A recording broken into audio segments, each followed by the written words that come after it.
Տարան ընդմիջում է հայտարարել, լսել է դատավարության կողմերին, այսինքն վարույթն իրականացնող մարմինը ներկայացրել է իր դիրքորոշումը, բավականին ծավալուն էր փաստաբանական թիմի հարցադրումները ու ընդհանուր գործը 18 հատորից է բաղկացած, շատ ծավալուն, եթե տեսնում եք ժամեր շարունակ մենք հարցեր ենք տալի վարույթն իրականացնող մարմնին ու կարելի ասել չի լինում որևիցե հարցի հստակ պատասխան, քանի որ այս քրեական գործը ամբողջությամբ կարելի ասել Սամվել Կարապետյանին բացարձակ չի վերաբերում, ինքը շինծու, ապօրինի ու անհիմն գործ է, թույլ տվեք խոսքս ավարտեմ, ինքն իրականում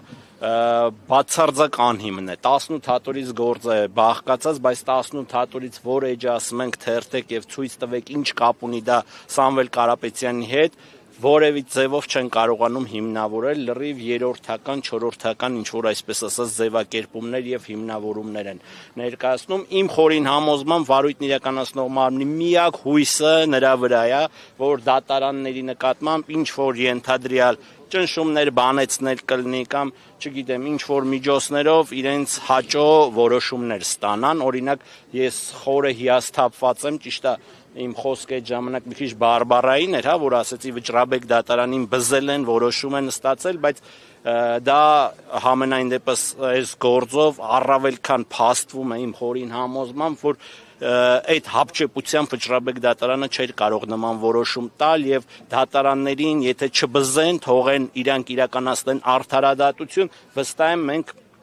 ականատես կլինենք, որ այս գործը շատ արագ պետք է կարճվի, քանի որ որևէ ապացույց, որևէ փաստարկ, որևէ հիմնավորում Սամվել Կարապետյանի վերաբերյալ առկա չէ ու հենց դրանով է պայմանավորված, որ ես հրապարակայնորեն խնդրել եմ իրավասու մարմիններից, կլինի դատախազությունից, կլինի քննչականից, ցանկացած աստիճանի կամ ցանկացած քանակությամբ անձինք թող գան այսպես ձեր տեսախցիկների առաջ ուղիղ եթերում այս գործը հրապարակային քննարկման ենթարկենք։ Վստահ եմ, որ նրանք դա չեն անի, քանի որ անելու դեպքում բոլորս ականատես կլինենք, որ շինծու և կեղծ քրեական գործի հետ մենք առնչություն ունենք։ Սամվել Կարապետյանի առնչությունը կարծես թե չկա, որ հատորը նայում ենք չկա, այնուամենայնիվ այդ գործերից մեկը եւ հոդվածներից մեկը վերաբերում է հրապարակային կոչ հնչեցնելուն իշխանությունը զավթելու, այդտեղ ակնհայտ է, որ առնվազն Սամվել Կարապետյանն է հարցազրույց տվողը, այս մասով ինչ նոր հանգամանքներ կա։ Դոր ջան, դուք բոլորը տեսել եք այդ հարցազրույցը նաեւ միջազգային մեր իրավաբան գործընկերներն են տեսել, այդ հարցազրույցը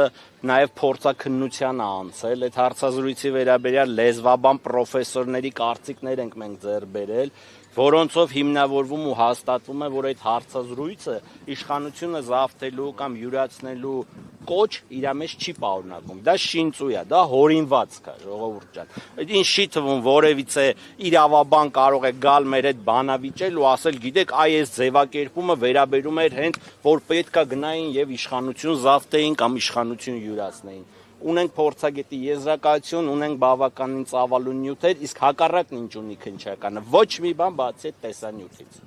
Ես այդ տեսանյութի դրվագը նույնիսկ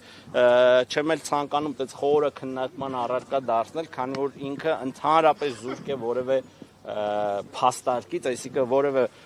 անգամ դատարանը իր որոշման մեջ գրել էր օրինակ այն փողերի լվացման դրվագին, ես անդրադարձա, գրել էր, որ զուրկ է ողջամիտ բանականությունից, եթե չեմ սխալվում, այդ ողջամիտ բառը շատ տեղին օգտագործել էր դատարանը, կոչերի դրվագը նույնն է, որևէ կերպ չի հիմնավորվում։ Խոսքս փոխանցեմ իմ գործընկերներին,